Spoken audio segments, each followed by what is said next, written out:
Welcome to our series where we discuss key things to consider while selling your technology business. I'm Sid Nair. In my role as National Technology M&A Leader, I explore how we can bring innovative solutions to our clients as they look to navigate the complex world of M&A.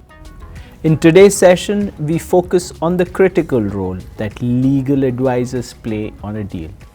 Today we have with us Hunter Forman. Hunter is a partner at Torkin Manes and is part of their business law, private equity and emerging companies group and works on a number of technology transactions as part of his role. Let's get right into it.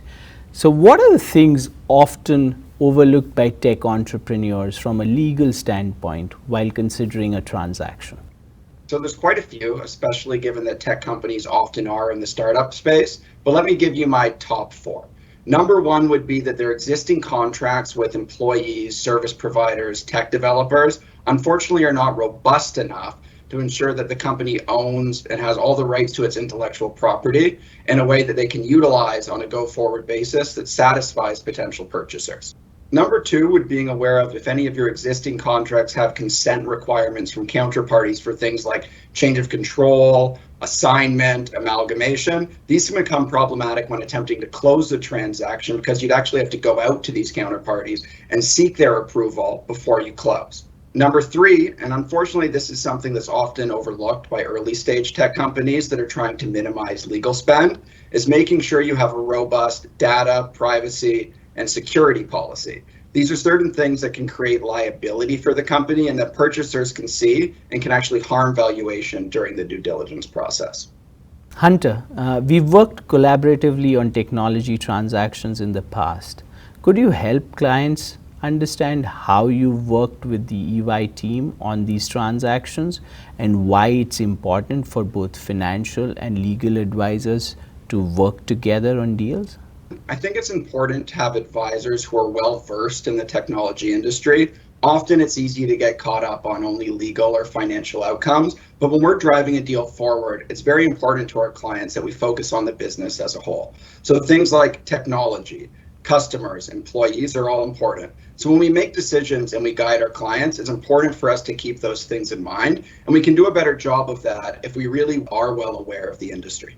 Second, you want advisors who have done this before and who are capable of actually quarterbacking and driving the deal forward. There are thousands of moving pieces and closing deliverables as part of an M&A transaction. You need someone who's done it before. You need someone who can keep these things in order, drive them forward, keep deal momentum going. The third is you want advisors who can collaborate with one another and spot issues and solve problems before they actually happen. I mean, Sid, on the deal we did together back in 2021, like almost all technology M&A transactions we do, there's a handful of problems that are simply going to come up. You don't want advisors who don't catch them before they happen. You don't want advisors who bring you problems and don't bring you solutions. Fortunately, having done this dozens and dozens and dozens of times, we have a good sense of the issues that actually are going to come up, and we have solutions for almost all of them. So when we bring you a problem, we like to bring you a handful of solutions. And having advisors who have done this a number of times before increases the odds that that's going to happen and you're going to drive forward a positive outcome. The fourth point, as we've already mentioned, we've done this a number of times. For the most part, our sell-side clients have not. So we need to educate them about the process. We need to bring things to them and communicate them to them in a way that allows them to be at the table in the decision-making process. Those are great insights, Hunter. Tell us, what are the key SPA points other than price that should be ironed out by your financial and legal advisors before choosing a final buyer? Yeah, once you get beyond price, I think a key thing for sellers is mitigating their go-forward risk pursuant to the purchase agreement.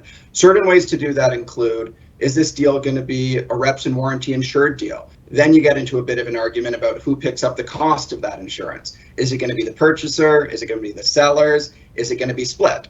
There's other ways to mitigate that risk, such as holdbacks under the purchase agreement or escrow.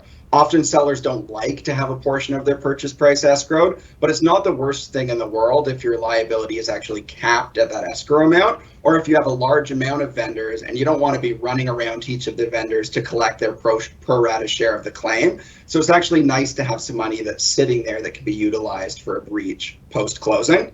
Other things include, are the sellers going to be asked to sign up for non-competition, non-solicitation covenants? What's going to be the term of those and the scope of those post-closing? Thank you so much for joining me, Hunter. Appreciate your time and your insights. And thanks so much for having me, Sid. It was fantastic. It's really important that your M&A and legal advisors work collaboratively as partners. Not only does that ensure that your client is well prepared in advance of the transaction, but is also aware of the interplay between the legal, business, and financial aspects during negotiations. Time and again, we've seen that a partnership approach between advisors has made the transaction process more efficient.